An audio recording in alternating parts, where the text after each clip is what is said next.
Okay, I'm gonna start. Welcome everyone for those that are joining now to the 6th session of our conference, In Whose Place. We have another 4 speakers for presentations. The speakers are actually more than 4, but 4 presentations as part of this session that deals with the politics of remembering and the persistence of the past in the present, and looking at these issues through artistic practice and heritage, as well as an analysis of infrastructure through critical race theory and feminist theory. Let me introduce the speakers. Katie Streak and Jennifer Tosh are presenting their work as part of the Sites of Memory Foundation. Katie is a theatre maker and programmer, and Jennifer a heritage practitioner. Joanna Sandel, whose paper is titled "How Am I to be Remembered When All My Friends Are Dead?" is presenting about an experience, a curatorial experience in Sweden, and her reflection on these. She's a curator, a writer, and a journalist, and currently the director of Sondertal Konsthall. Apologies for the pronunciation. Tando Mama from the University of Beauté, where he's a lecturer and a practicing visual artist, is presenting on Tabak and Ndoda, a contested place. And finally, Zandi Sherman, who's presenting on Kimberly's Closed Compounds as Racial Infrastructure. Is a PhD candidate at Rutgers University. She's doing a PhD in Women and Gender Studies. So each presentation, I know Katie and Jennifer are also joined by Tony. Sorry, I can't see Tony anymore. Tony Stewart in the presentation today. You each have 20 minutes. Please go ahead, Jennifer and Katie. Wonderful, thank you.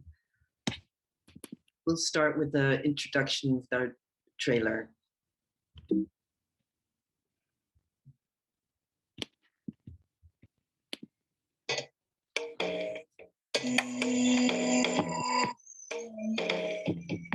No more silence. Our voices in tears, trusting this moment in ourselves. Between anxiety and our hearts, receiving the not knowing the transparent is a comfort. Our bodies hold stories that want to be told.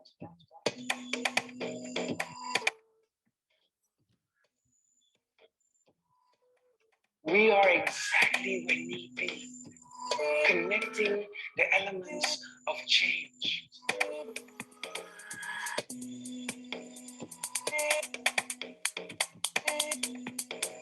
Our voices transparent in our tears, seeking transformation to set us free.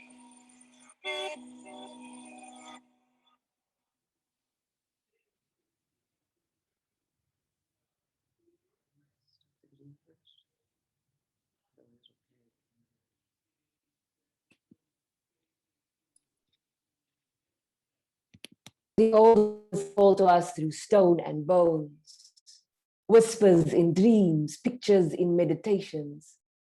An old story, long forgotten, hidden in rhythm. Will you listen?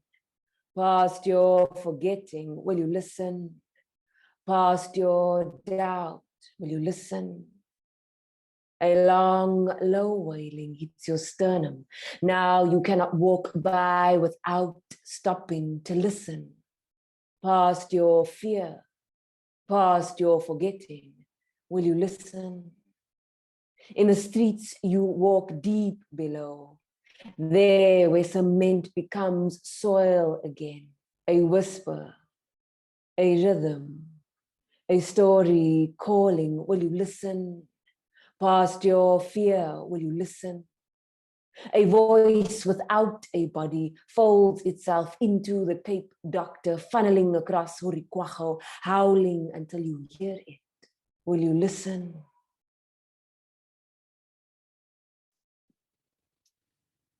Good morning, everyone. We were just listening to Tony Giselle Stewart, a poet and performer from Cape Town, now based in Kenya. And this was an abstract from our performance, Future for the Past. We are very happy to be here. My name is Katie Streek and my colleague, Jennifer Tosh. We are the founders of Sites of Memory Foundation in the Netherlands. And today we will be talking about what is the future for the past and how do we use historical research as a foundation for artistic practice. I'm not sure if you can see our video, I hope so. So we will be speaking through how we use, how we connect historical research to artistic practices, and Tony will be sharing some more of her work today. Just to give a bit of a context about what we do, we started Sites of Memory Foundation in 2016 because Jennifer Tosh already had her Black Heritage Tour. Actually, it's a historical tour through the city of Amsterdam, looking at the hidden history from the Black presence in the city. And we joined forces, her being a cultural historian, myself being a theatre maker, in bringing these histories into performance work, taking audiences through the city and sharing these historical narratives through live performance. What we will do today is to look at what is future for the past, which is a central question in our work, where we really look at why certain places, events, and figures became part of society's collective memories, and how we reveal the intrinsic connection between memory and history and the role that performance can play in unearthing these unexplored memories.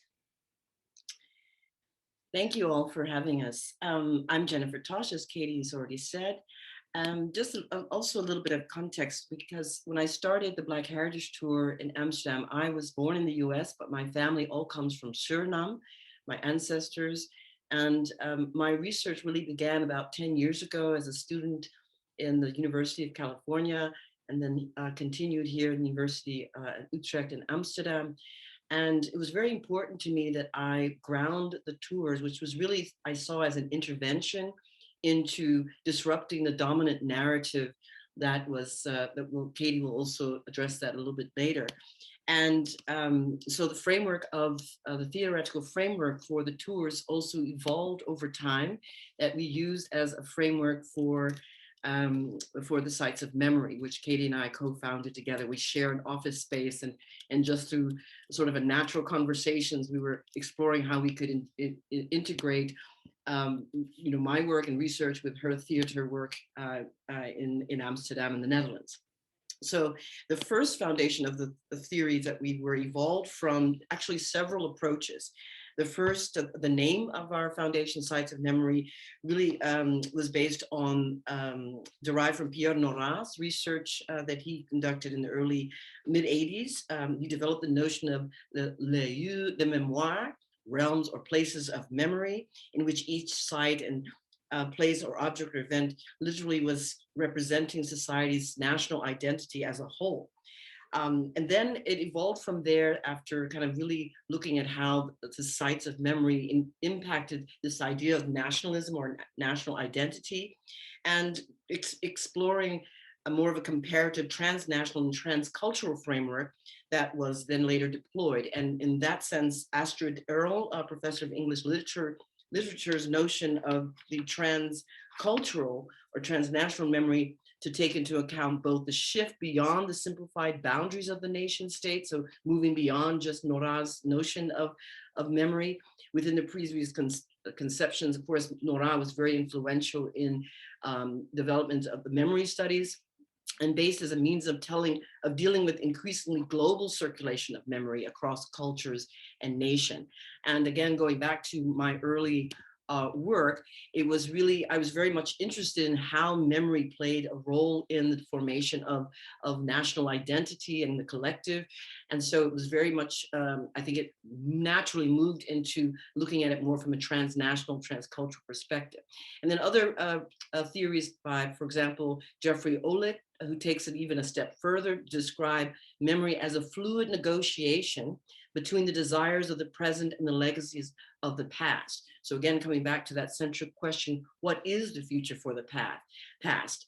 Our foundation and our work deploys these methods and I'll read this because I think this is a very important statement, in which memories are revived, constructed, and reconstructed, then mediated through storytelling, music, poetry, dance, and visual art. One of the relationships with post-colonial or post-memory is really that all of the participants in our foundation have this very connected history. Of course, we're all implicated as it were in that. And we really wanted to find new ways of transferring or transmitting this cultural trauma, and how could we really rethink or reframe language as it was very much appropriated in forming this idea of the national identity. And then to bring these stories into the performance really allow the audience also then to engage, and we then adopted historian Saida Hartman's theory of critical fabulation. And critical fabulation really allowed us to listen to the voices of the past that had been generally marginalized in historical text and archival documents. And really taking up Saida Hartman's theories really allowed us to write in what would these voices have said if they were given the space or taken up the space to speak for themselves. And an example of how critical fabulation is applied in our performance, Tony is going to recite the voice of the life of a woman named Siti from Batavia. She was forced into work in a household in the city of Utrecht here in the Netherlands in the early 18th century. Tony?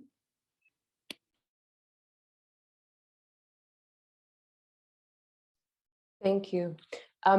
Just to say, I'm going to read the story of Sibylle van Batavia, who was brought to Utrecht by the people who quote unquote owned her at the time. They call me Sibylle van Batavia. I am named for the woman who owned me and the place from which they took me. Batavia, but that is the name the Dutch gave to it. My ancestors called it Jayakarta. Today, my descendants call it Jakarta. The fair dunes brought me here against my choosing. I do not know these streets. I do not like to walk here alone, but I do. I steal with my eyes. Masera doesn't know that I can read and write. The postman brings me letters from home. I write back and give him my letters to send across the waters. Last week, I read a letter for Siti. She heard whispers in the house about them sending her to London to join Master Johan. She found a letter on Master Arnold's desk with a flag on it.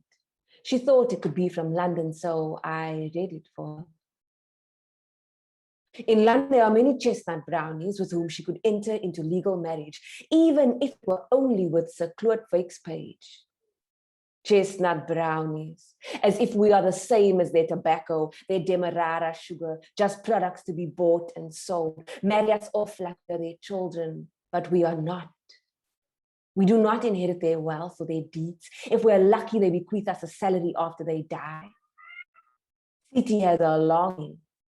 Edward has his children. Me, I have my letters.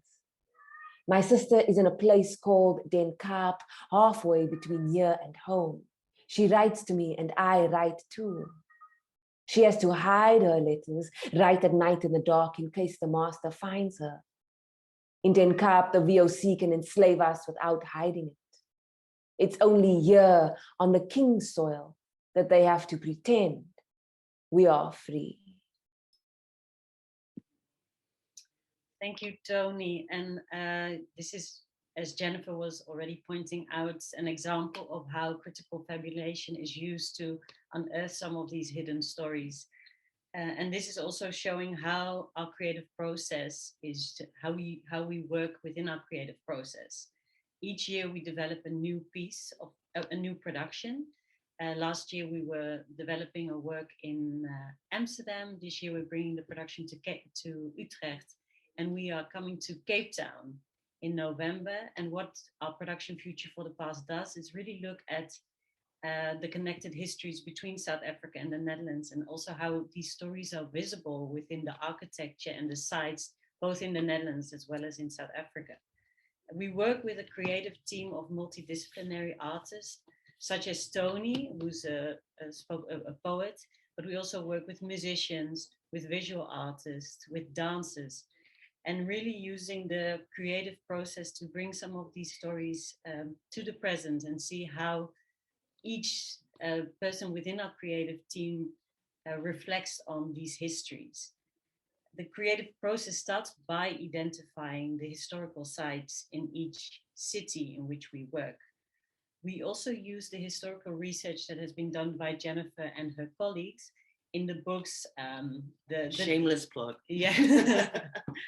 So these are some of the research books that have been presented about the history of slavery in Amsterdam, but also in the Netherlands at large, and using these historical narratives as the starting point for our creative research. From these sites, we start looking at what are the overarching themes that emerge from these sites. And working from these themes, we then really look at a collective creative process using the different voices from within our artistic team to develop it into a full performance. And we focus on the stories that remain hidden and are not documented in the history books. So really looking at what are the narratives and the histories that are not represented in history, but those that are hidden within ourselves or within the ancestral memory. And by doing so, we also use post-memory and critical fabulation in the process. We also how we look at how it ties also into transcultural memory is using a form of international exchange. So we use the voices from different parts of the world and looking at the connected history between, in this case, the Netherlands and South Africa. So since 2009, we have been starting to use international exchange to deepen how we interrogate our collective and transcultural memory and questioning the present and legacies from our connected past. The exchange and performance is not aimed at providing answers, but invites artists as well as audience to ask questions and to be open to the different perspectives. The process is collaborative, where everyone speaks from his or her own experience, his own frame of reference, and approaches this historical narrative from his or her historical perspective. We also look at how the exchange is transcultural through the use of language. We look at customs, traditions, rituals, instruments, objects that reflect the languages that are told throughout the piece. And also to see how we can decolonize language in looking at the words we use within our written text, but also within our performance language. I think Jennifer can just emphasize a little bit on the importance of the use of language. Yes, I think one of the most interesting aspects of our creative process is also looking at how we ourselves, oftentimes we consider ourselves to be decolonized, but then we're constantly challenging ourselves to also deconstruct how the use of language was also a way of dominating the narrative historically in society. I think I'm going to turn to you, Tony, because one of the things that we did a lot was confront this challenge, because all of us come from different points around the world. Of course, languages are intersecting, but maybe Tony, you can share that process of what it was for you in terms of how we had to really face off within ourselves and each other about how we appropriated language.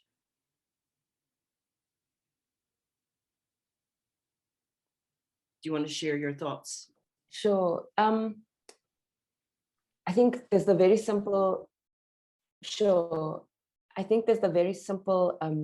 just idea of multilingualism and understanding that we're so often moving and working from colonial languages. So that's the first thing. But then the second thing is, even within those languages, how unpacking for ourselves, what are our perspectives and how are we still colonized? So how are we still looking at ourselves through the eyes of the colonizer and therefore writing from that perspective?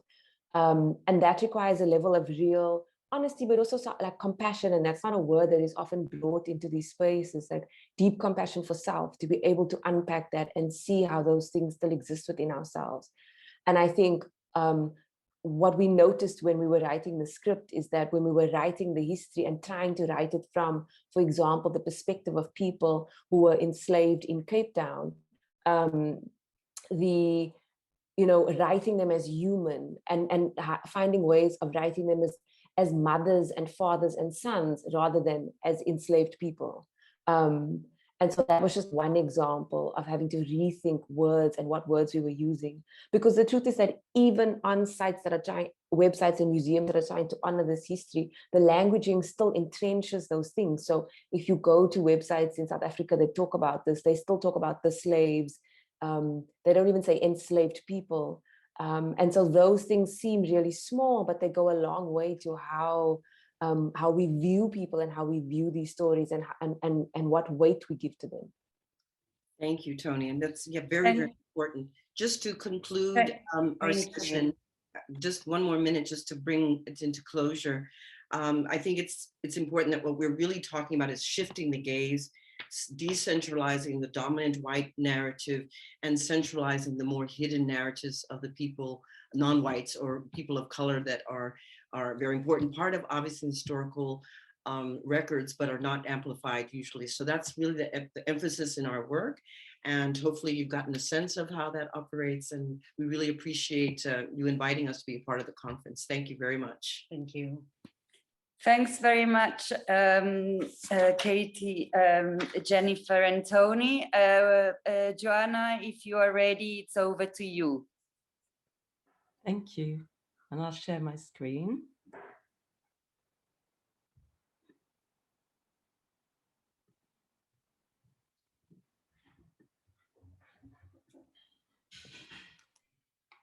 So today I will be talking about Sara Mazar Makatemele, the first South African woman to move to Sweden. I will talk from the perspective of being an arts curator, as someone who seeks to develop art institutions to be better aligned with society and its many diverse communities, and better equipped to deal with the many challenges that continue to lie ahead of us. We will briefly visit the relationship between Sweden and Chile in 1978 through an arts exhibition, and see how this time ties in with the relationship between South Africa and Sweden, and how this is also connected in my method of curating before we enter the 1860s.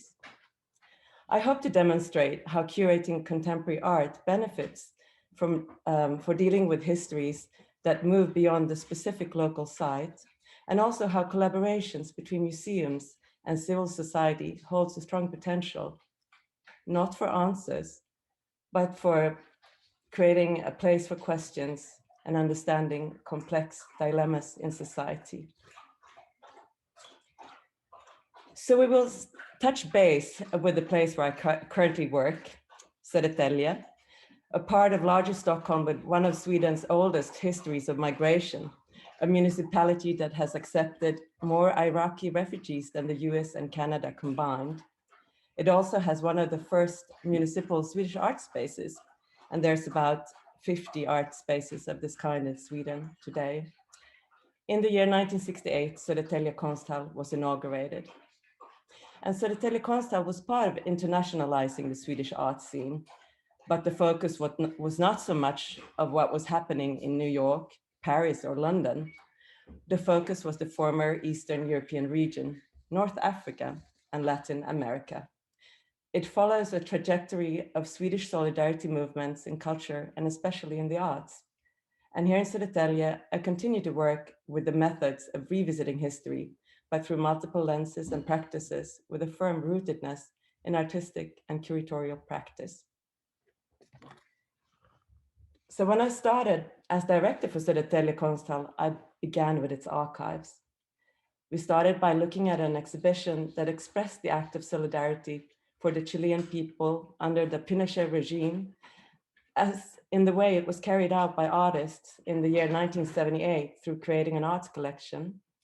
And this became the International Museum of Resistance that I then, together with Paula Zamora, made a new exhibition of in the year 2019, and including many more female artists and also artists that were children of the Chilean diaspora in Sweden. And also in this work, we found a lot of local artists in the archive that I would never have actually understood their role unless I had delved down into the archives of the 70s. And also much of the solidarity movement in regards to Chile actually brought forth the engagement for South Africa. But that's another story. So let's travel deeper into history.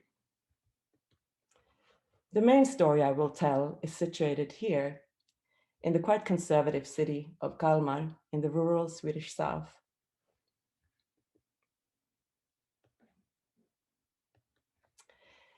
And this is a monument with only 3 legs. It's a sculpture by Maltese artist Austin Camilleri, and the work is called Zieme, and the Zieme means horse, but it actually misses an L as the missing leg. And this was part of my first exhibition for Kalmar Konstmuseum, titled The Lost Öland Horse, featuring Nyhorse cultures. It was built on looking into the archives and collections of the museums, and especially at the artist Nils Krüger, who had been one of the founding members of the museum and the collection. And but also looking into social sculpture by a local collective called Kultivator that worked extensively with refugees coming mainly from Syria and Afghanistan, but especially during the crisis that hit Europe, also to embrace the newcomers, the refugees from Syria. So now we're on board a ship. The ship is called Octavia, and the year is 1862. We were out at seas, and we're traveling with 2 South African women.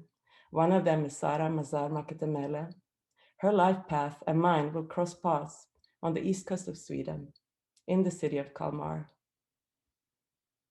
I was doing a lot of local research when I got this job. I started by looking into the local papers, and I read a lot about EU agricultural funding. There was also quite a few articles on the relationship to local churches on the African continent. I worked through the archives and the collections of the museum and a local design archive. Finally, I found something that aligned with my work, that at this time was about bringing art from the continent to Europe, since as artist and co-curator at the time, Brice Yoko stated, European presence is so dominant everywhere on the African continent, in the architecture, in the infrastructures and the arts. But where is the visuality of Africa in places like Sweden? And I was told of a woman from South Africa who came to live in the city in the mid-1800s. I was told that her grave is located in one of the most prominent graveyards of the city, very close to the museum. When I heard about the caption of the gravestone, I was amazed and shocked. Her gravestone has the K word engraved next to her name and the year of her death, 1903. How could they speak so casually of such a problematic tombstone? And after having followed the Rhodes Must Fall movement, I was also surprised that no one in the local community was commenting or raising questions around this gravestone. And from here on, I will mix the historical slides with images from and around the exhibition Deep Memory that featured many artists from the continent, alongside with historical documents around Sara Mazar Makatemele. Mazar Makatemele was born in the province of Transvaal in South Africa. She was a refugee of war. She had been captured both by local African slave traders at the time when the slave trade was ending. Mazar experienced some of the most painful blows to human dignity. During a shooting in a conflict between her tribe and Dutch settlers, she lost a little brother. Mazar was bought and sold to families of the Dutch population in South Africa until she ended up in the house of the Småland agricultural pioneer and colonizer, Alarik Forsman, and his family. And again, when I was first researching this, there was mainly documents around this sort of architecture, agricultural colony in, from Sweden to South Africa, and very little information about Mazar Makatemele, and also many mistakes in the archives that actually continue to be there partly today. So anyway, when Mazar comes to the family of Forsman, she was freed of her slave status and she started working for the family as a maid. She joined the family when they sailed back to Sweden alongside another African woman, Dina Maria. Alarik Forsman and his brother wanted to create an agricultural colony. On the ship Octavia, they brought these women, I think almost like a PR gimmick. And at the time that I was reading this, I was holding many lectures about art for local communities in order to spark a curiosity around the museum's program. I remember a particular lecture for old members of the church, and they were falling asleep to pictures of Okwi and Weser's Documenta 11. And then I placed an image of Sara Makatemele in my PowerPoint, and they kind of all woke up and shouted, "Black Sara." Dina Maria returned to South Africa only some months after having arrived to Sweden. Mazar Makatemele, pregnant upon arrival in Kalmar at the age of 16, decided to stay in Sweden with her newborn baby, Cecilia Millan Boy. What should be kept in mind when looking back at the 1860s in Sweden?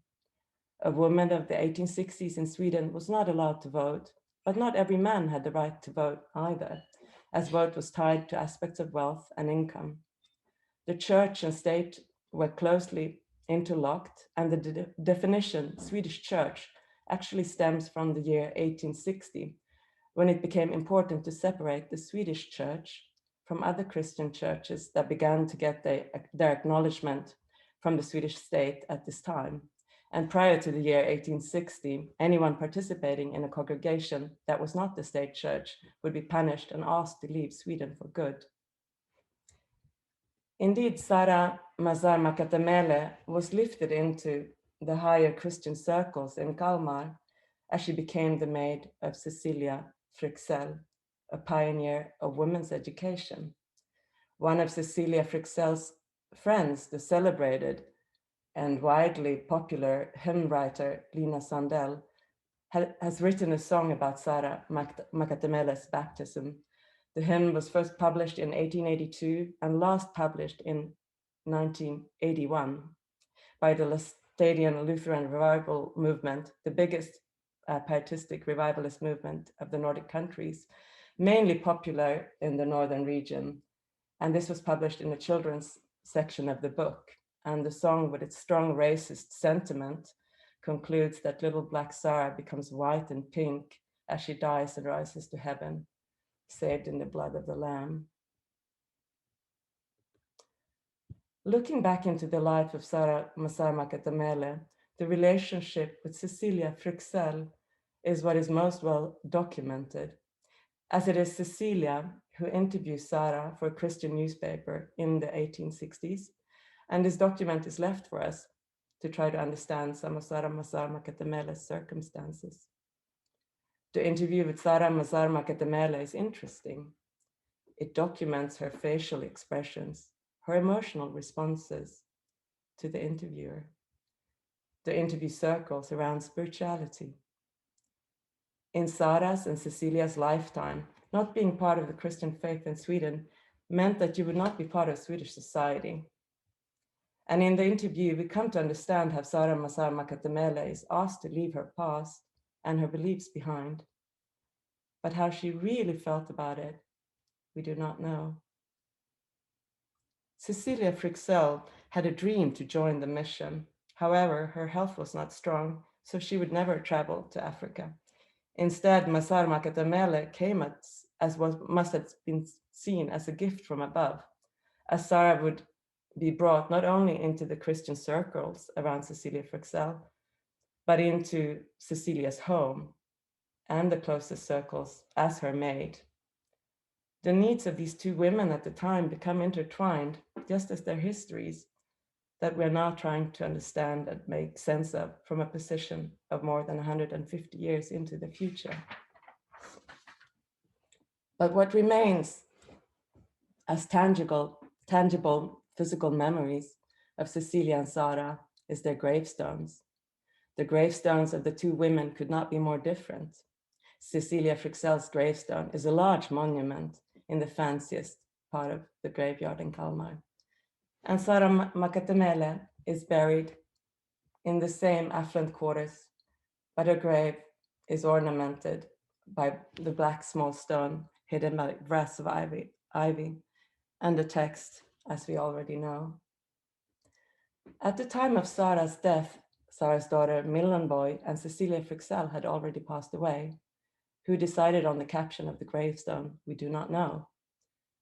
Through the exhibition Deep Memory at Kalmar Konstmuseum, the South African artist Nkuli Melangeni joined local art historian Sara Hemmingsson and myself in reading and reflecting upon the life of Sara Mazar Makatemele in the spring of 2017. Nkuli Melangeni suggested that we should organize a wake for Sara. We should invite the church and encourage those that might have stories and memories of Sara Mazar Makatemele to come forth. The local priest, Peter Wernehag, accepted the invitation, and he joined a conversation about the problematic gravestone and the life and legacy of Sara Mazar Makatemele. The wake was intense. Many of the visitors were angry and upset. And usually when I show these images and the small clip that you will see, I suggest that you look at the body language of the people in the video, how uncomfortable the situation is. And so some of the listeners suggested that Sara's remains should be returned to South Africa. Others pointed out that the grave was needed as a witness of the past and troublesome histories. And so I will now play a short part of this clip.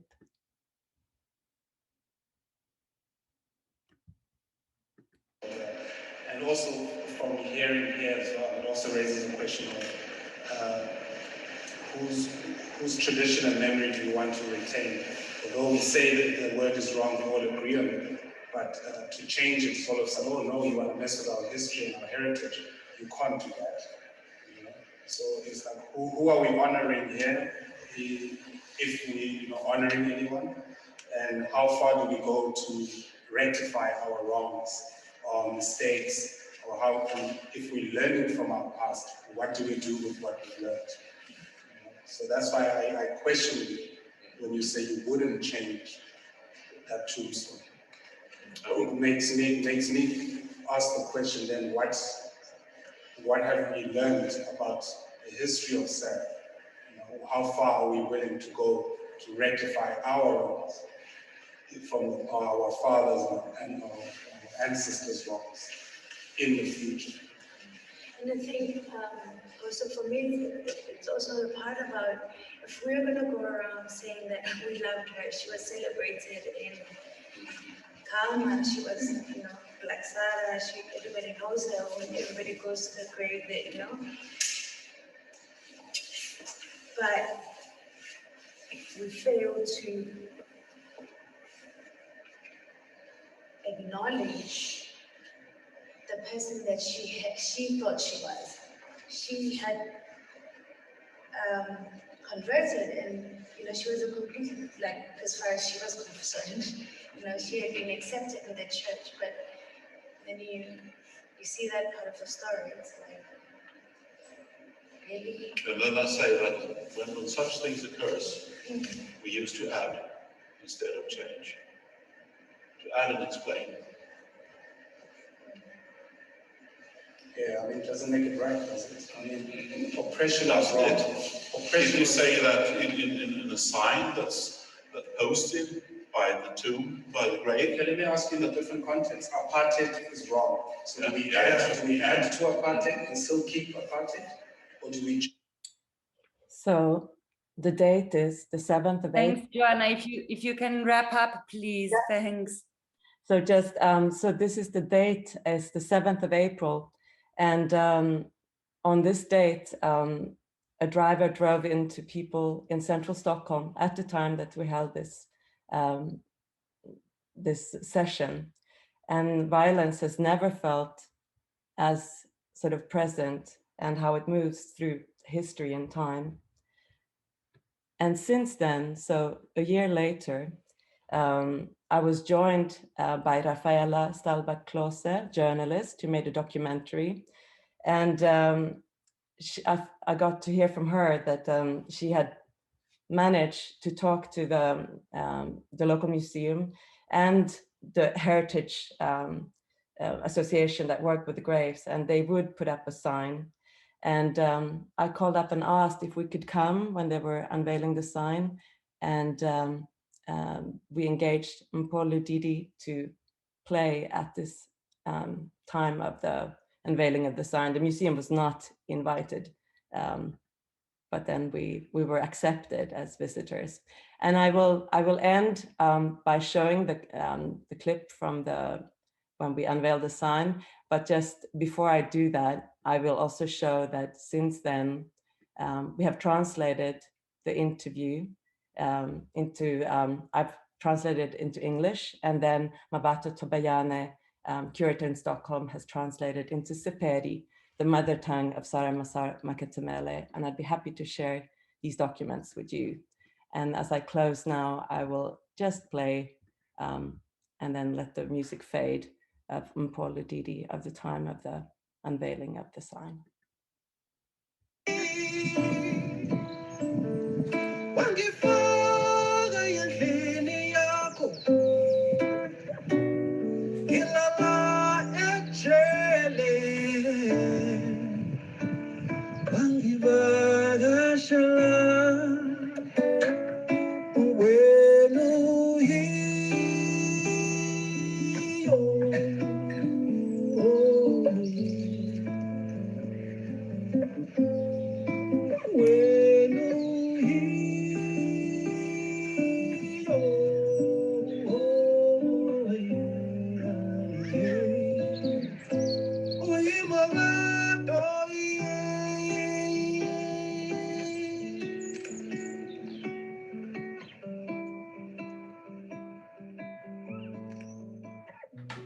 Thank you.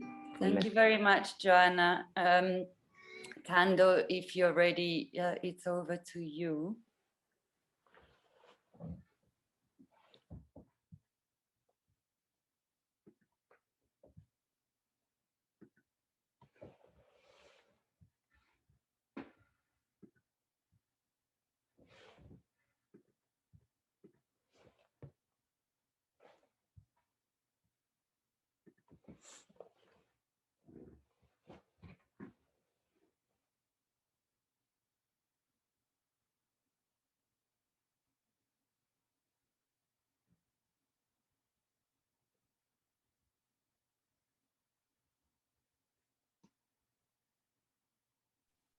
I'm mute, sorry. I've been kind of speaking by myself here. We hear you now. Okay, thank you. Good morning. My presentation titled Ntabakandoda, contested space, has been my area of research ongoing for the past 8 years. This research started as a practice-based research, but now currently in my PhD research that focuses on the cultural history of Ntabakandoda and its memory.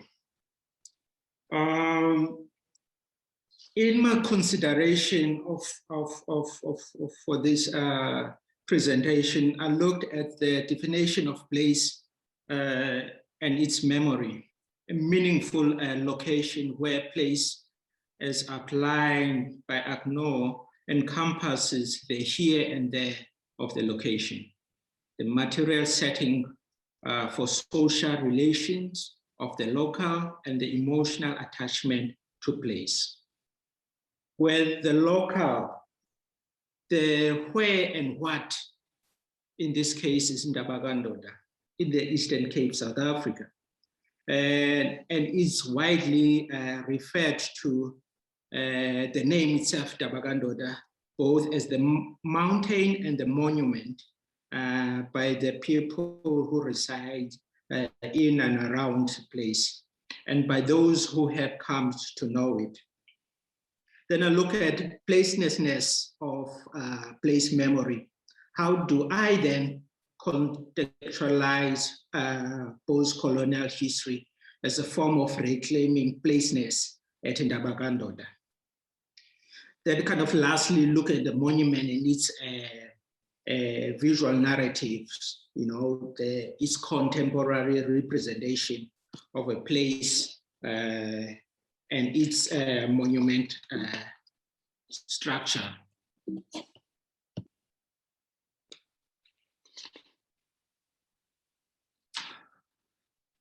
View Ntabakandoda as a natural monument. You know, a national monument is defined under the International Union for Conservation of Nature as a place which either has natural or cultural features that are outstanding or has a unique value inherent and could not be found in any other place, either by how it appears or by its cultural significance. Ntabakandoda then has always been regarded or associated with sacredness or reverence by amaXhosa in the Eastern Cape. But as such, Ntabakandoda was used as a central nationalization place in the former Ciskei.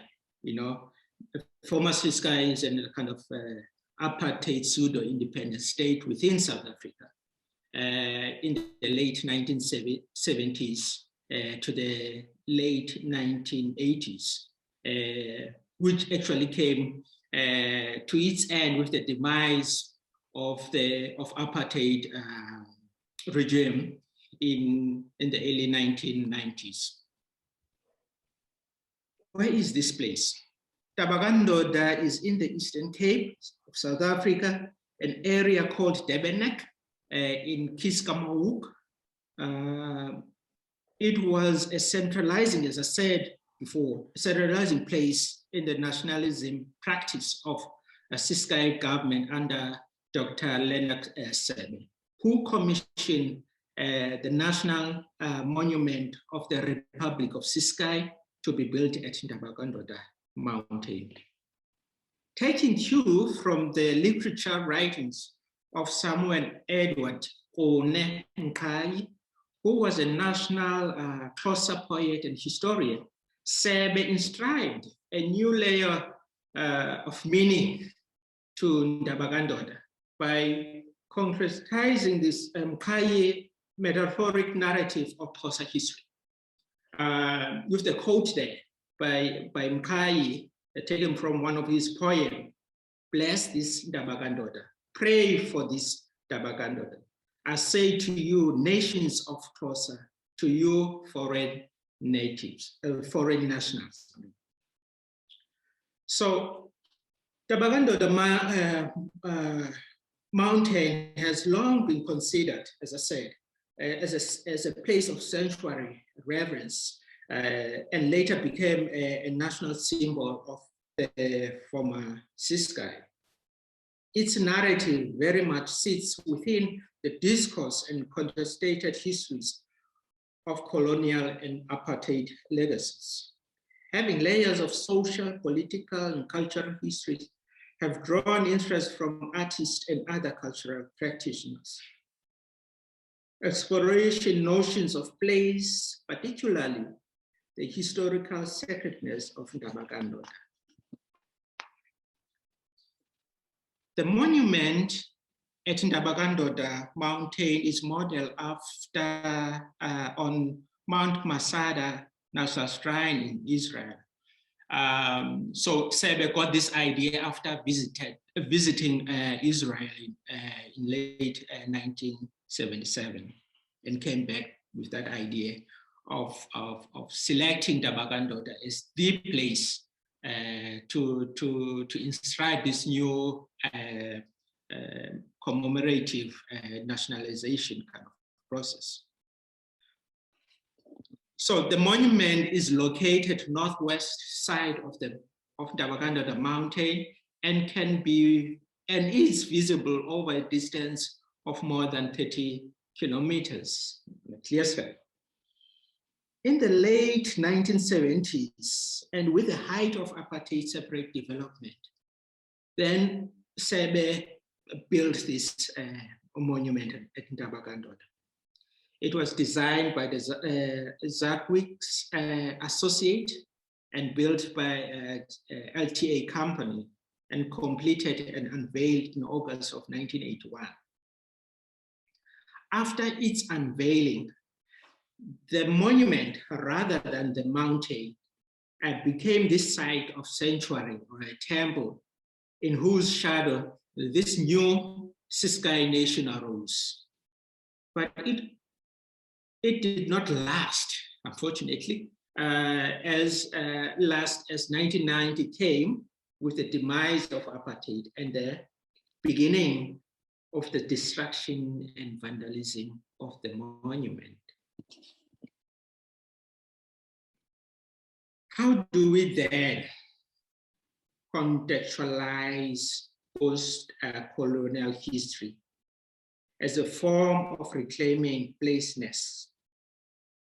What then of the post-colonial context in this decolonization of place memory, of recalling and abandoning the colonial past for the purposes of reclaiming placeness in contemporary South Africa? Since 1795, the British, in its imperialist agenda, took control of the Cape and started its sequences of social changes that included laws controlling land and labor. This occurred during numerous conflicts between the Europeans and the natives in this region, particularly the Kwe and Amaxhosa.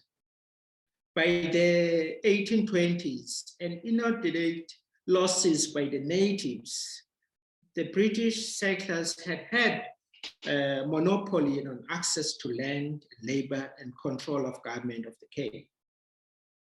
This is the legacy of this region of the Eastern Cape in South Africa.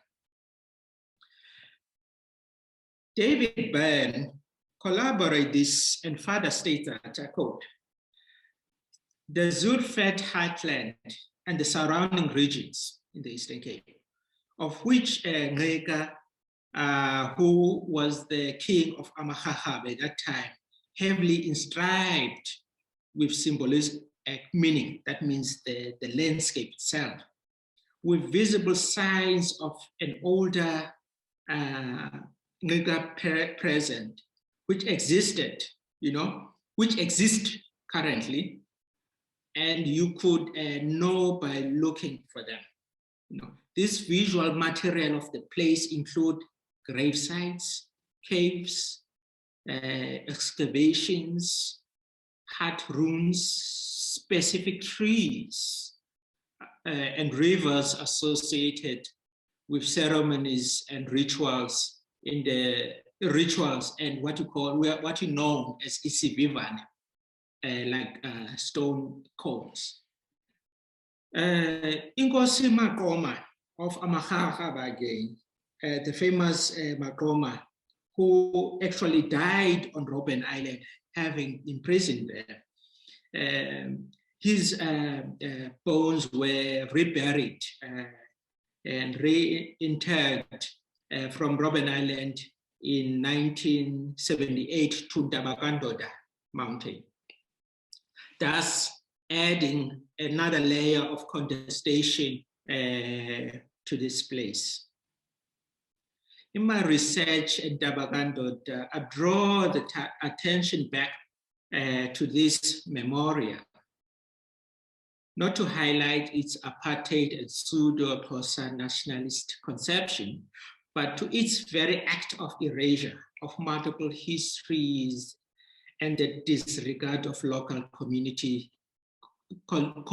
collective and organic commemoration and memories.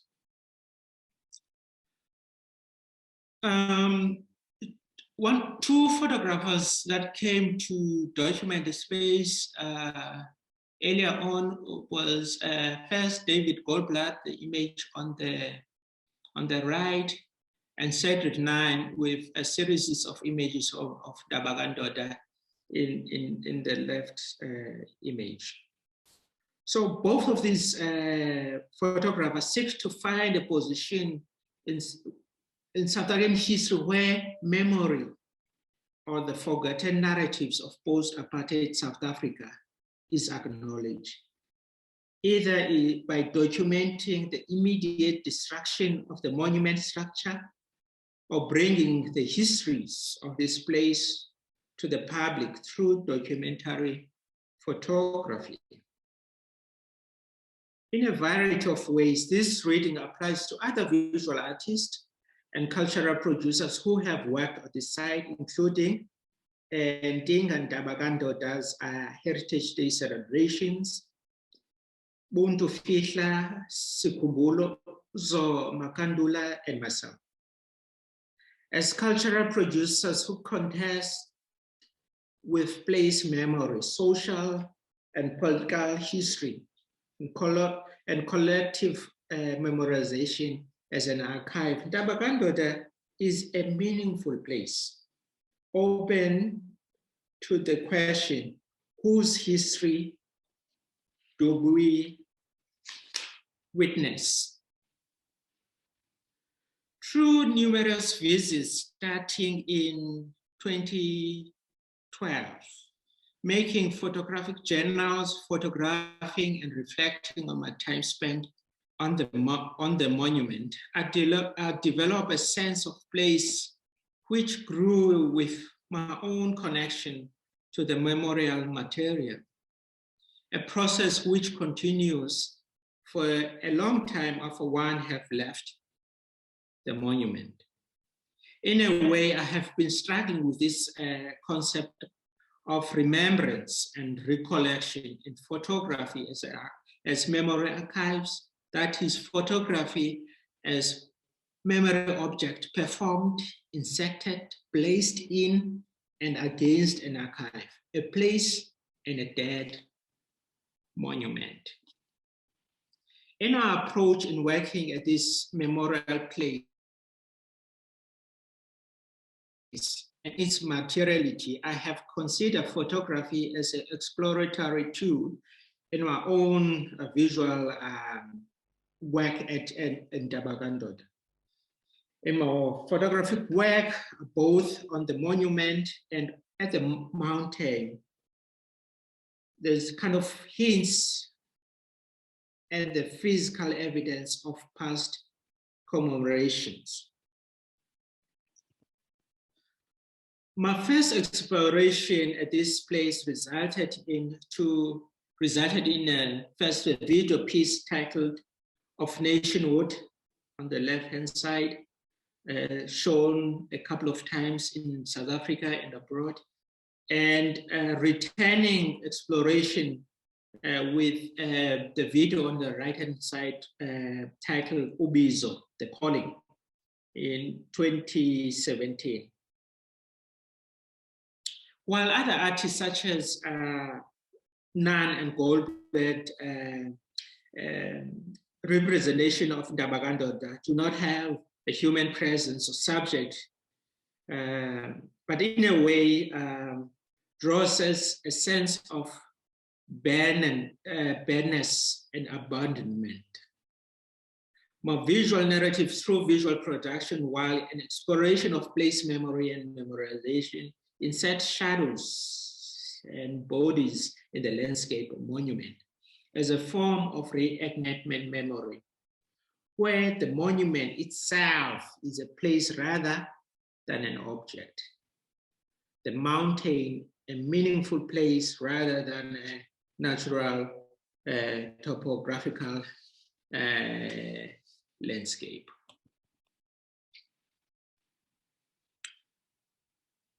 There's a quote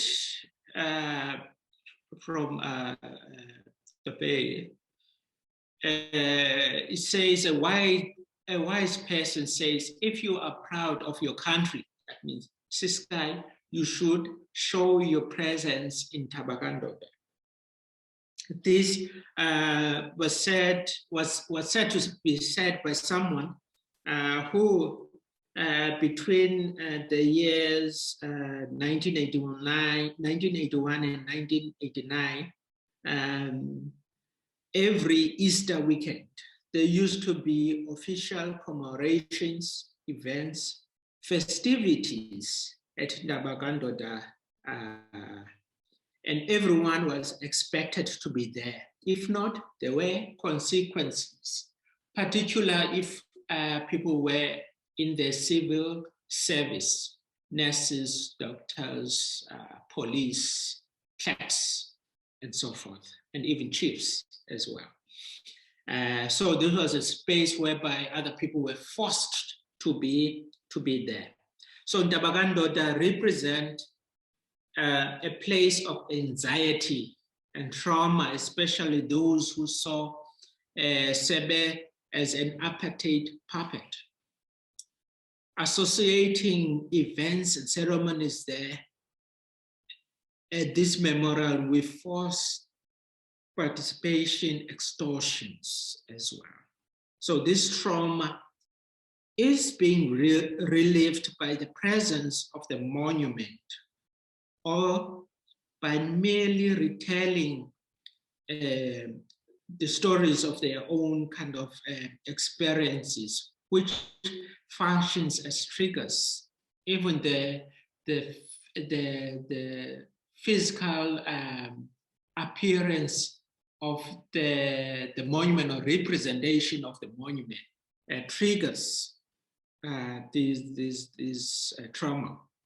So this is the realities of post-apartheid local communities in South Africa. However, today there is an absence of this physical evidence of atrocities of the past. Today, the monument stands without any warmth or any sign of life. There is no text or images which document the events held at the mountain over time. There's no collected documentation either in film or photography of the various state ceremonies and events held at the mountain and monument during this time. So thus makes it difficult to ascertain actual atrocities associated with this space. So all in all, this presentation kind of looks at the whole kind of broad personal meaning through this space. I thank you. That is the end. Thanks very much, Tandem. Thanks for keeping time. Now we have Zandi Sherman. Over to you, Zandi. Thanks very much. I'm just sharing my screen. Thank you. Did that work? Not yet. Huh. Here you go. It's Okay, starting. Yeah. Thanks very much. I'll just start by saying thanks to my colleagues on the panel and to the organizers, Luke and Melissa, who shepherded us through this. So yeah, I'll get started. I changed the title a little bit because I decided to add in a few things that I wasn't originally planning to. So now I'll be speaking about racializing infrastructures on the Kimberley Diamond Fields, including the compounds. At the turn of the 20th century, Kimberley was a global infrastructure hub. The diamond industry relied on and enabled an enormous extractive and urban infrastructure that was one of the most sophisticated in the world. This moment was also one of racial invention.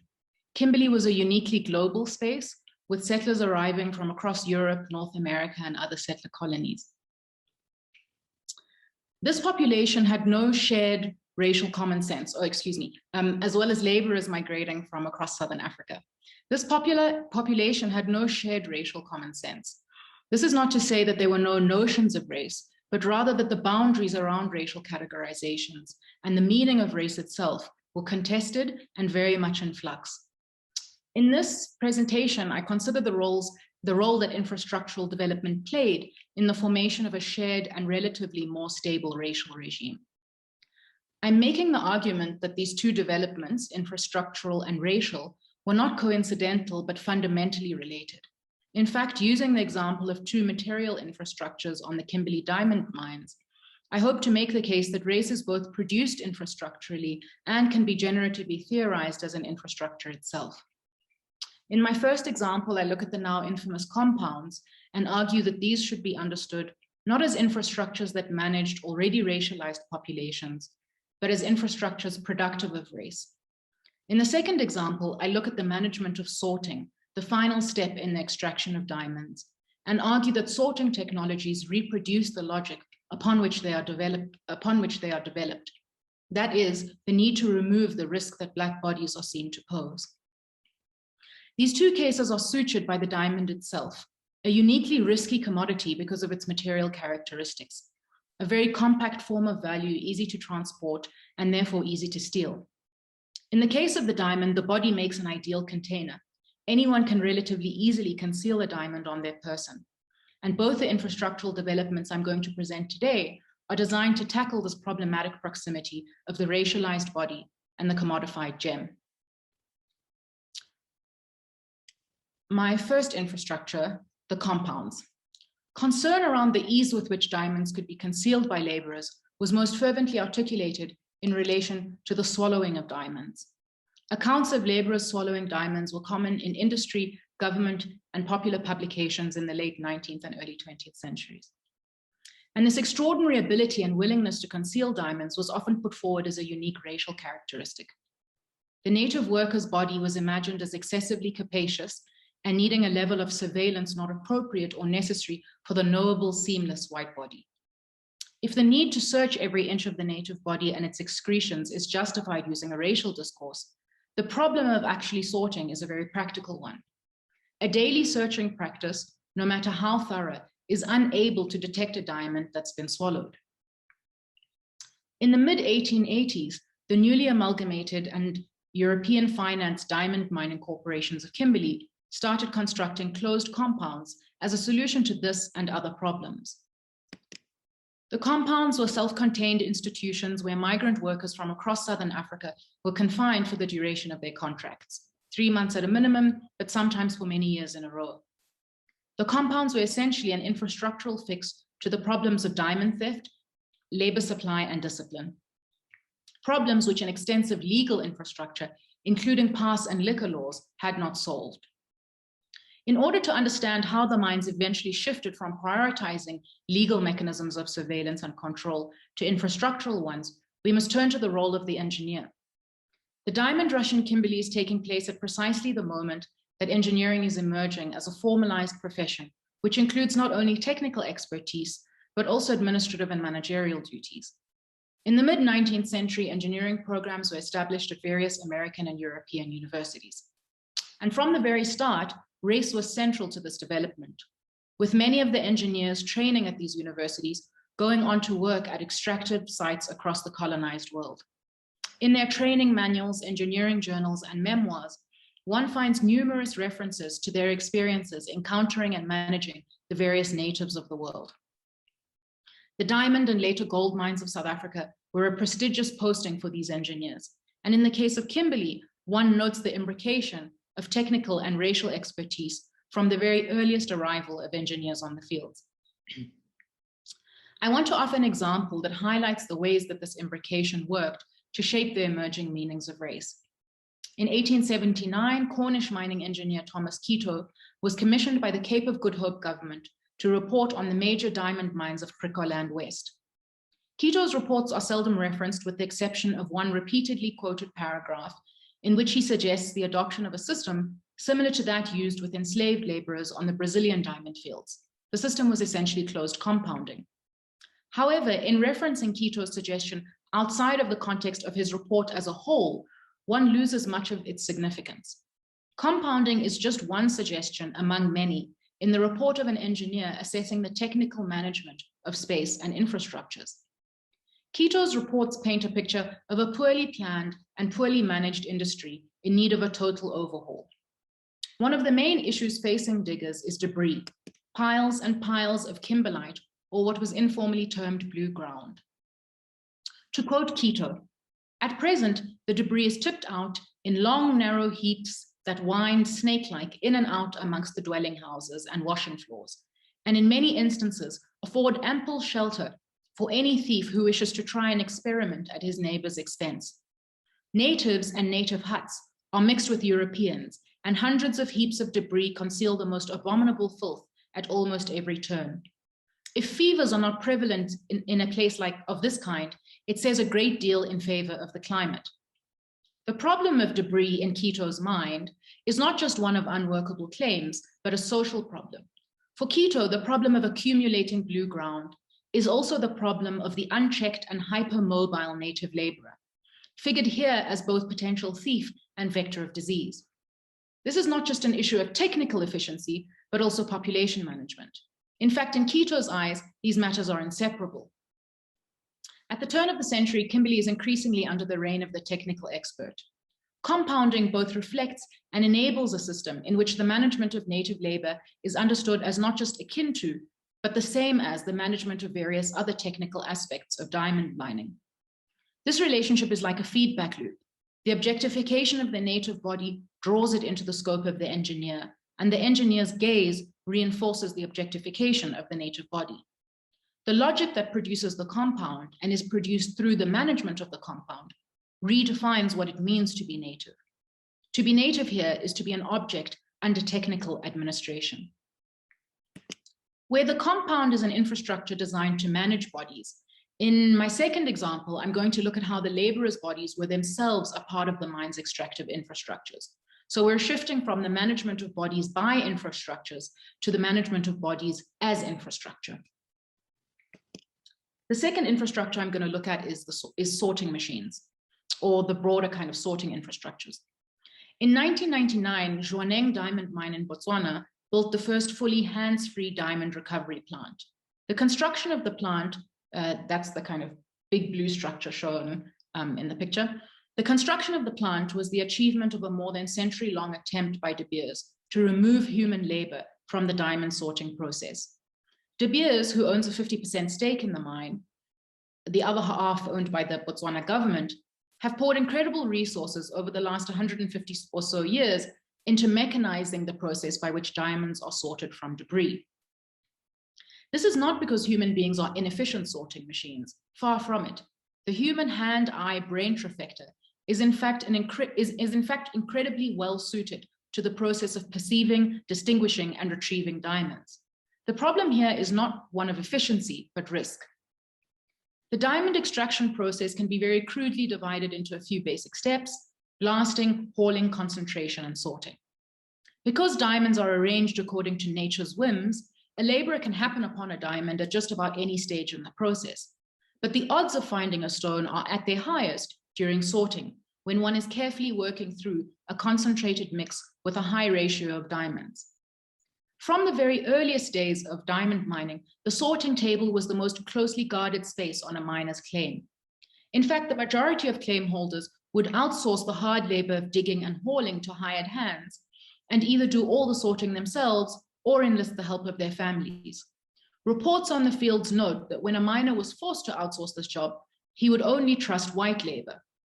The very earliest security mechanism used by individual miners was essentially a racial division of labor. Security was imagined as a state of equilibrium achieved by carefully managing the relationship of risk between bodies and space. This continued into the period of amalgamation, where the larger mining companies with more complex production chains would classify processes according to risk and restrict access to spaces of high risk. As long as human labor was required, the striation of space into low and high risk was only effective if bodies were also categorized in this way. And so the mines categorized bodies according primarily to race, but also according to levels of mobility. A convict laborer, shown in this postcard, a convict laborer was less risky than a compounded laborer, who was less risky than the impermissibly risky free mobile native. And so of the three figures, only the native convict would be allowed to sort. So this postcard shows convict laborers sorting through debris. Although the convicts would only do the second sorting after a first sorting had been undertaken by white laborers. No matter how carefully the mines arranged different bodies, differently racialized, differently mobile, differently restricted, the presence of bodies on the sorting floor was always inherently risky. And so from the very earliest days of mining, technologies were introduced to try and mediate this risk. Take, for example, this description of an early sorting technology developed on the Kimberley fields from the 1887 memoir of J.E. Matthews. To quote, "The cylinder, which was constructed of either wire mesh or punched sheet iron, fitted with lids and kept moving by a handle immersed in a tub of water, was favored to be an excellent contrivance for saving labor, and was highly popular, as obviously the natives could have no opportunity for purloining diamonds from it, as it was only opened for the pouring out of contents under the digger's personal supervision," end quote. In the century that De Beers worked towards hand-free sorting, they developed a number of technologies that minimized the contact between workers and diamond-rich gravel, including shaking tables, which you can see in the top left-hand corner, grease tables, top right, and various sensory technologies like X-ray sorters. We see a co-constitutive rally between the development of sorting technologies and this looming figure of the threatening native. The very need for these technologies is justified through and embedded in a logic of threat and risk. The technologies are a response to this risk, but this too is a feedback loop. As these technologies develop and the black body is surveilled and excluded, the riskiness of the black body, particularly the mobile black body, is entrenched in the common sense of spatial management. In tracing the genealogies of these technologies, both the actual sorting machines and the master technology of categorizing space and bodies, we can pinpoint how current security practices continue to be racializing. Zhuaneng Diamond Mine, for example, will today X-ray every single person who enters or exits one of its mine's high-risk areas, regardless of race. Like security scans at the airport, which in fact often use De Beers technology, the universality and randomness of this acts to mask the fact that at the heart of the technology's existence is the racialized logic of threat and risk. If technologies of surveillance are more widely acknowledged as having a racializing function, I'm interested in showing how even the seemingly more benign mechanization technologies reproduce the logics at the heart of race itself. I offered these two examples to suggest that infrastructures are productive ethnographic objects through which to consider both the historical conditions of race's emergence and the ontological question of race itself. In the classic Marxist dichotomy of infrastructure and superstructure, race being ideological is precisely not one of the material bases through which we might understand history. What theories of racial capitalism implore us to do is refuse this dichotomy and understand how race has functioned as precisely material, or I might assert infrastructural.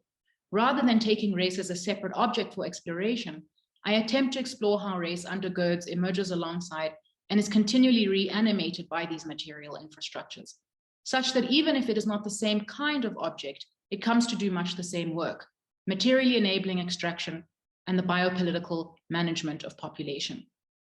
So I want to end by suggesting that this framework not only opens up generative ways to examine the actual processes of racial production historically, but also offers a lens through which to think about the endurance of race and racialized vulnerability into the present.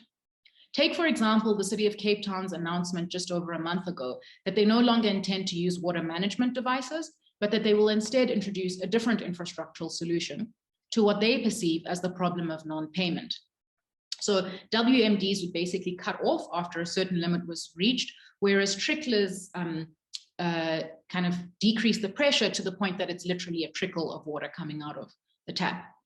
The trickler is not a new technology. It was first used by the Durban municipality and proved incredibly harmful to people's health and well-being there. And they will no doubt, like the WMD, contribute to resuturing the relationship between existing racialization and exposure to premature death. It's not only that racialized populations are targeted for infrastructural neglect and harm, but that these continued practices shape what it means to be racialized. To paraphrase Fanon, you are neglected because you are Black because you are neglected. Where neglect signals not only apathetic non-action, but also neglect through active mechanisms of innovation that mark certain bodies as problematic and make certain bodies physically vulnerable. Thanks very much.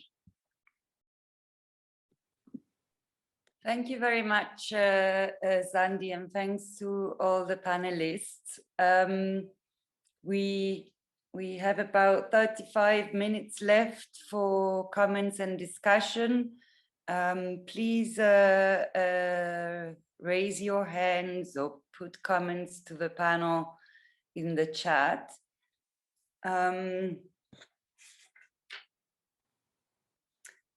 While we wait for other hands, let me perhaps start by, I wanted to ask Katie and Jennifer to speak a bit about the sites of memory themselves that they have been using in their work, and both in the Netherlands and in South Africa, and the kinds of connections that you may have established between these.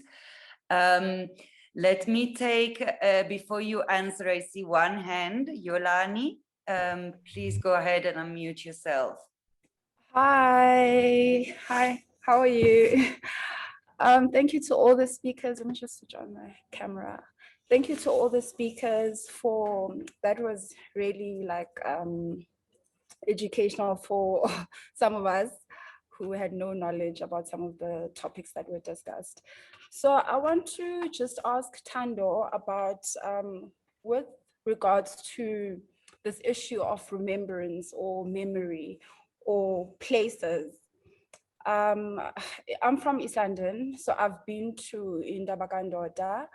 I've physically been there, even though it's physically towering and dominating. It was much bigger than what I had expected or had seen in pictures.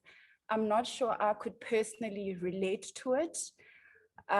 So my question is, with regards to these, I think as well, I couldn't relate to it because it was a type of architecture that was quite dominating and, you know, quite nationalist, apartheid, sort of representative of what was happening.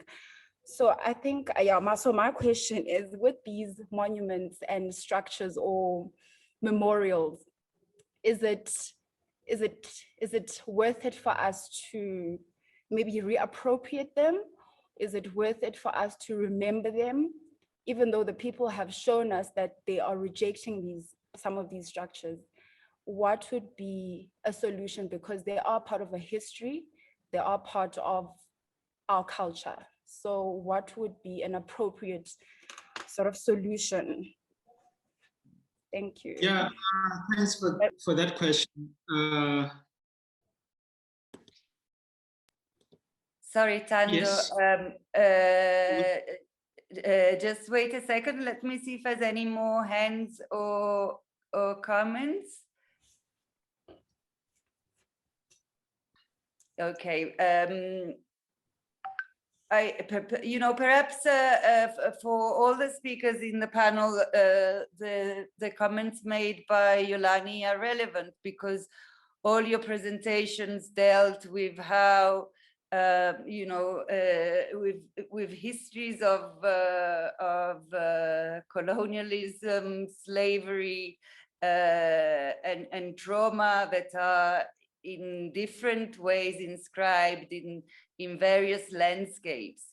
So something maybe for all of you to consider.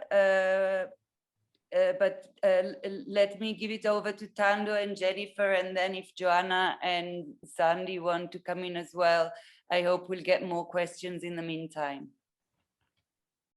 Yes, thank you. Yes, I think the question is quite relevant, in the context. I know that there's a lot of theorists and people that actually particularly look at memorization and on monument in South Africa. It's kind of an area that is quite covered. But Ndabagandoda itself has not been in that kind of discourse in a way, largely because the place has also been ignored. Beside it being vandalized and destroyed, had been actually ignored and doesn't really feature in a lot of interpretation and interpretation of our own history. The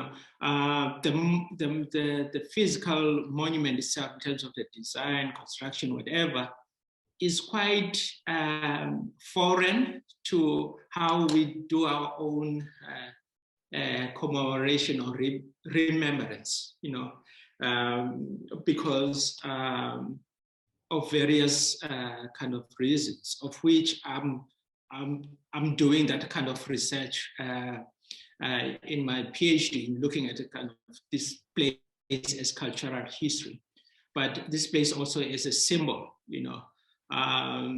Someone mentioned that the architecture of the place reminds them of one, the Tel Museum in Paarl in the Western Cape, and second, the Soviet inspired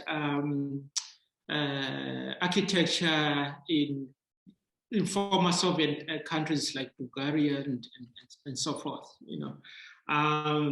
which actually draws kind of questions in our mind. How do we do our own commemoration? And will those commemoration have to be physical manifestation in the form of monuments as we know it,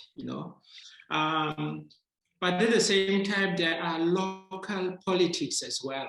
People that look at of the work that were done by USAID, for example, former apartheid state. These people were doing a lot of work for their communities, although we know that that project belongs, we know where that history. But people are kind of dissatisfied by our current government, who failed to honor the basics of the people, either by doing proper commemoration, of the normal people, whereby insertions of these memorials are either of no good quality, they don't really last, they really, there's no kind of grand, plan in a way to do proper commemoration in our kind of spaces, And I think for Yolanda or someone who, who just actually know of the monument, for me, that's a surprise as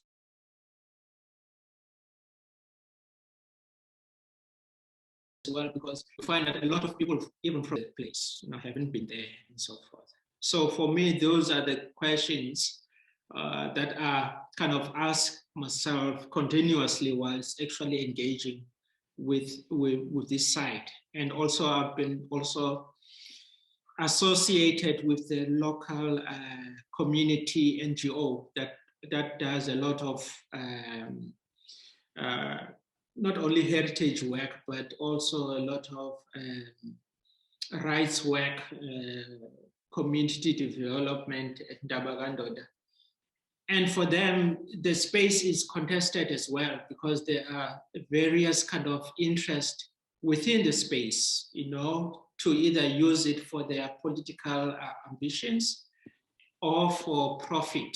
There's a whole kind of also plan to repurpose the monument and the areas around it to make it, a private golf estate with these kind of private things, and local people will not actually be able to even visit the place, engage with the space, So there's those kind of current political games that sits with this memorial. Yeah, I'm not sure if I kind of answered that question. Maybe I was zigzagging through it, but yeah, that is my current kind of engagement with it. Thank you. Thanks, Tando. Jennifer and Katie? Yes, thank you. Thank you also to all the speakers, wonderful presentations. I think it's important, one of the things we may not have mentioned in our presentation was the position of memory and heritage within the Dutch context.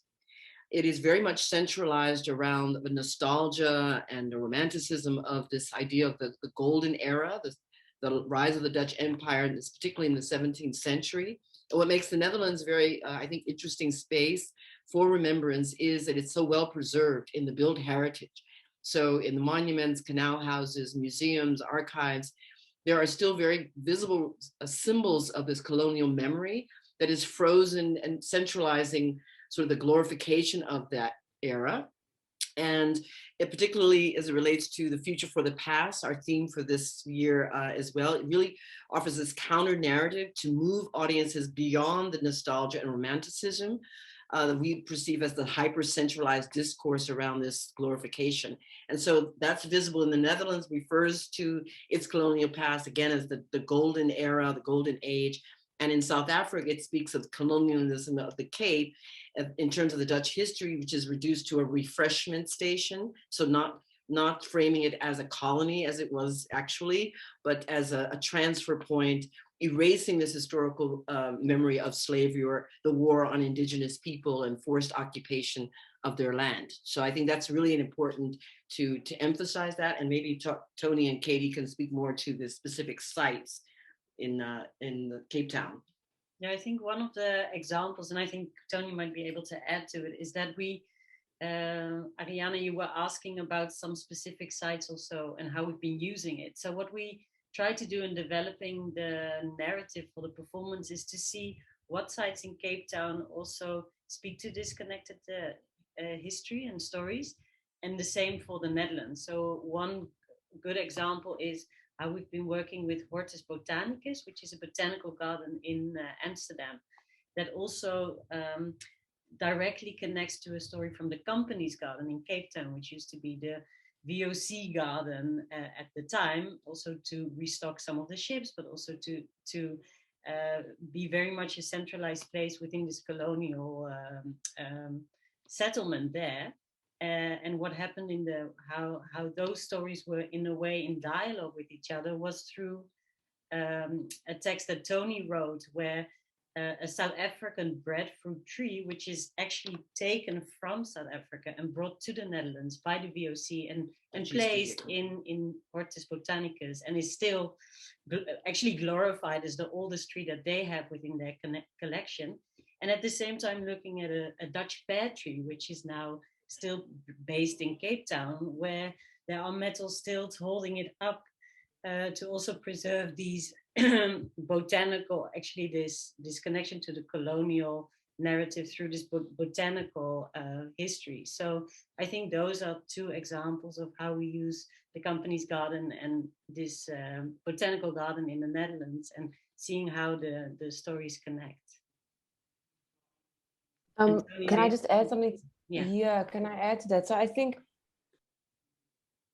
the idea of site-specific performance is really working on the built environment, so the architecture and the infrastructure of cities, and that architecture intentionally invisibilizes Black and brown stories and Black and brown histories. And the work of Future for the Past and the work of Sites of Memory is what we are doing is we're excavating, and with the idea of critical fabulation, we're saying that we know the other stories are also in these environments, and we're making them visible through voice and through performance and through this idea of the imagination as a valid form of knowledge production. And so some of the other sites in Cape Town are the castle, Church Square, the Grote Kerk, these kind of ominous, towering Dutch architectural landscapes, really. The entire city of Cape Town was constructed by the Dutch. And so really kind of writing back against and also pulling up what's invisible, so what the building itself makes invisible, and rendering new stories onto those buildings. Less as a way of reclaiming, because I don't know if we can reclaim that kind of violence, but as a way of healing that land, as a way of laying to rest the spirits that are not at rest there. I think that works for both Amsterdam and Cape Town in terms of like our intentions for those sites. Thanks very much. Zandi, in the meantime, there have been a couple of questions for you in the chat. Have you had a chance to look at them, or would you like me to read them to you? I did have a chance to look. Thank you for the questions. They're really great. So Rui's questions, I think the two are actually really closely linked. The first one about the relationship between Brazil, the Brazilian diamonds, and closed compounding. You know, I did find one other archival reference to an engineer who had been in South Africa heading off to Brazil. I can't remember what it was, and I was trying to scratch through my notes, but I couldn't find it. But I'll be able to send that to you. But this quote from Quito is kind of reproduced in a lot of the research on the compounds. Quito says something like basically describes the Brazilian setup, which is very much like the closed compound, and suggests that this would like be a really useful way to go forward. And that gets quoted both by other figures in that moment, but also by historians who have researched this time. And I think that the way we can read this relationship between kind of what was going on in Brazil and compounding in South Africa is in the kind of broader global circulation of different carceral technologies. And I think this speaks to your other question about villagization and the relationship between kind of compounding and villagization as a kind of military tactic. And I think that what you see in that moment is this incredible global spread of kind of colonial and imperial knowledge, which uses kind of the kind of uses confinement and different kinds of carceral technologies. And there are other examples of kind of the spread of these knowledges. So the compound spreads all over the African continent, first right to the gold mines, where they produce a slightly different version of it that works for their context and their needs. And then it spreads all over the place on the continent, but it's also kind of, I suppose you could say, different colonial powers riff off of each other's carceral technologies. And so there's examples of how kind of the concentration camps in the South African War were also kind of pulling from the compounds. And part of this is because a lot of the engineers are moving across different sites, right? So they're incredibly global figures. And they're moving and taking their ideas, both kind of their technical expertise and their ideas of race with them as they circulate. And you spoke about some readings and stuff, so I can try and find that other example, and I'm happy to share some readings with you. And I hope that that kind of answers both questions. The other question was from Nabil about De Beers and how they deal with their legacy and their history. So I want to say two things about this. The one is that like many companies with very problematic histories, they just kind of gloss over it. So De Beers has this timeline on their website where they talk about their history and this in this year this happened, and in this year, and they very much frame it as like technology and technological advancement and how wonderful De Beers is. And De Beers was like this incredibly groundbreaking company in all different kinds of ways. So they're very proud of that. They find this very big diamond and they're the first to have this technology, and they frame things very much in that way. So that's kind of the one way that they have had some moments where they're kind of like, oh, you know, that wasn't a very good thing to do, but they very much gloss over that. But what I wanted to mention was something that's kind of been gnawing at me for a very long time, which is that the African Studies chair at Harvard University, the Oppenheimer family have set up an African Studies chair at Harvard University. And I always think about that in relation to the fact that they don't open up their archives. The De Beers private archive is something I've been trying to get into for a long time, and lots of other researchers have tried to get into, and they won't open their archives. And there's kind of one or two publications which suggest that they've actually destroyed parts of their archive intentionally. I don't know if that's true, but I saw that in another publication. So I think it's kind of quite ironic that they both kind of promote this chair in African studies, but also hide this enormously important archive that tells us a lot about South Africa's history. So I did just want to say that. I didn't have a chance. There's been another question in the meantime around how the racialized infrastructure of diamond mining may have affected surrounding infrastructure. I don't know if you want to take that one as well while we are here. Okay, let me just quickly.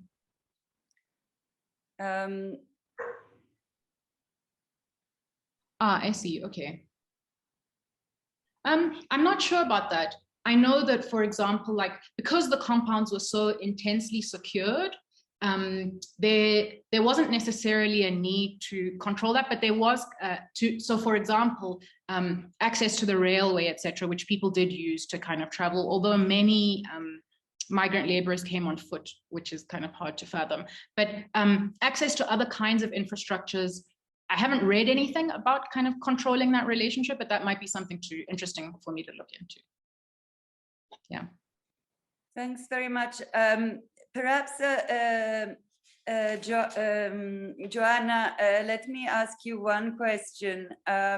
You mentioned this in the presentation in brief, but I wanted to ask if you could say a bit more about the debates that happened around the restitution of the remains of Sarah Mazar Makatemele.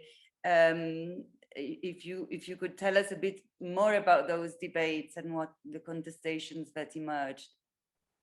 Well, I'm surprised that there isn't that much of a debate. And I wonder, you know, should the gravestone remain? I mean, that is an open question. The thing is that there is this like new fascism rising in Europe. And of course, when you have a sort of country now closing and limiting amount of refugees or immigrants, all this is happening, and a lot of people are really wary of the next election. So then that also raises the question then of you know, that's going to be a government that might really like work on erasing the past, and also that of course there's a lot of nostalgia around Swedish neutrality and solidarity, and it's been seen, I think, by some activists as a kind of whitewashing, but it also, I mean, there's so many complexities around it, and I hope that there'll be others sort of joining and maybe doing research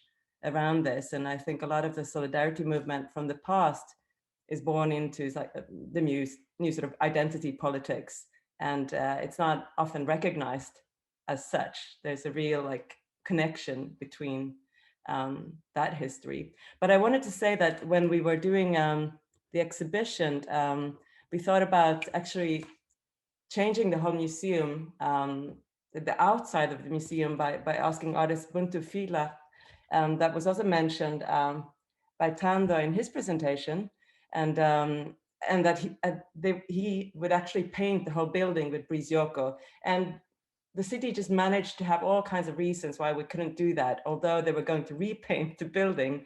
So I think that there's maybe an acceptance of having these kind of ephemeral performative actions in the cities, but to really change the monuments or new monuments of physical character, that's and to invest in that's a different story. So the question now is, you know, very few sort of new public artworks or public spaces are being created now in Sweden, but when they are, they're not often allowed to really take their place in a sort of new, to be more critical. So that's my question maybe for the future, and could we be more of us joining sort of internationally looking at that? Thank you, Joanna. I have another question for Tando. I wanted to ask you more about the Israeli connection that you mentioned briefly in the presentation. I was interested that your research brought to light this historical connection between apartheid South Africa and Israel that is not very remembered, but in fact Israel had close links with many of the Bantustans and their leaders. I know more about the Bophuthatswana story, but I was interested that the monument actually takes inspiration from a monument in Israel, and wanted to know more about who more about this connection, if you can say anything more about it. In Bophuthatswana, Israeli construction companies and architects were deeply involved in the building of Mabatu, and the stadium, the Independence Stadium in Mabatu was designed by Israeli architects and built by an Israeli construction company. Yeah, I think it's the same, because even the company that designed and built this monument is like a connection with Israel as well. The archives of the former Ciskei are kind of also sketchy in a way. That's also what I'm kind of faced with in terms of actually looking at the archives that actually exist in the former Ciskei, because some of this transition, because it was not just the transition from end of apartheid between 1989 and 1990. There was also a coup in the Ciskei, whereby the military actually coup Sebe's government. And then obviously we know the Biso massacre that actually came later, before the election in '94. So some of those what called archives, I'm in the process of getting them. Hopefully I'll find something, because most of the state department apparatus have been actually, they don't really exist as we know them. So my information in terms of the monument itself, or the Masada connection to that, is kind of also not that deep, but of which I'm really in a process now to look at it, because my research before was pretty much on my practice, visual practice, not really going into details. Now I'm in the process of actually turning all the stones and foundation of that place, because the reason why I say that is that when we look at even the buildings in Bisho, there's a certain, which is the capital town and the seat of government of the former Ciskei, which the current government have took over. There's a certain kind of architecture. Fortunately, I don't have the pictures with me now, but there's a certain kind of architecture that is really kind of foreign in a way, really stylized, and so forth. I think I think David Goldblatt documented those as well in his book, like have to do with structures and construction. So some of those images are in his book. So just forgot the title of David. Thanks, Thando. I see, Joanna, your hand is up. Please go ahead, and may I ask you to make any final remarks? After you, I want to go back to Katie and Jennifer and Zandi one more time. Thanks. Yes, I just wanted to also just say that the Sara Mazar Makatemele image is being shared by Black young artists in Sweden on Instagram. And I think Instagram is one of the new graveyards that we're all kind of sharing. And of course, so she's, and it was actually just 5 days ago, I saw sort of very loving gaze on Mazar Makatemele on Instagram. And so things are changing, and maybe in the other kind of infrastructure that is this one. Thank you, Joanna. We have 9 minutes left. I wanted to give both Katie and Jennifer and Tony, if she's still with us, and then Sandy, a last opportunity to make any final comments. And if anyone has questions, please put them now.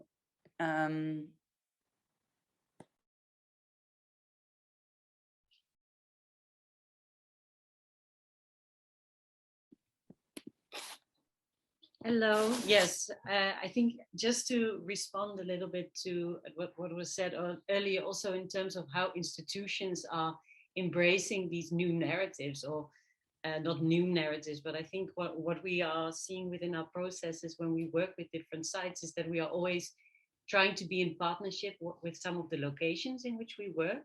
So for example, the Castle of Good Hope or the Slave Lodge, and in the Netherlands also with the Maritime Museum or the Jewish History Museum.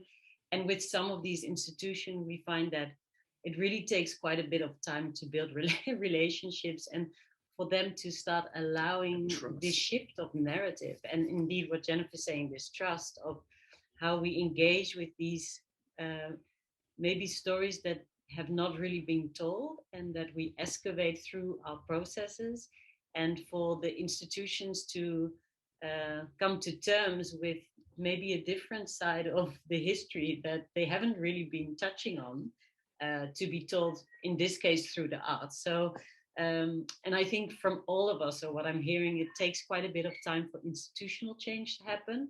And I think our processes have been really helping to bring about this kind of shift, even if it's through small steps, and really investing in relationships with some of these institutions to ensure that in the future, also they make it part of their own structure, and that now they start taking the initiative of bringing some of these counter narratives into their exhibition spaces, into their own research. So I think that's also something that's been resonating in this conversation, just about the hard work that goes into it, also the amount of time that it takes, but also the shift that we are seeing in, yeah.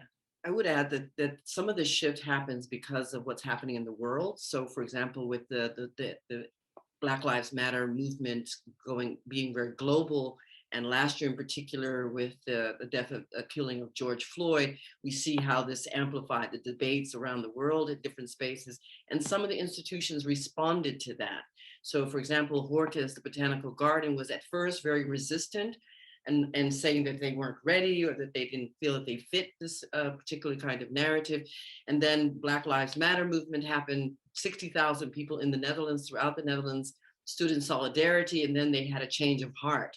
So I think we also have to pay attention to what's happening around the world and how that impacts these kinds of discussions. And the other side of it, we find that many institutions are afraid of being demonized. So that they see from our work that our intention is not to demonize one history or to make victims of these other histories that are not amplified, and that there is developing a very strong relationship to build mutual trust that there is a way of incorporating and not othering history, but in making it inclusive, so that we're talking about a fuller picture of what actually happens around the world.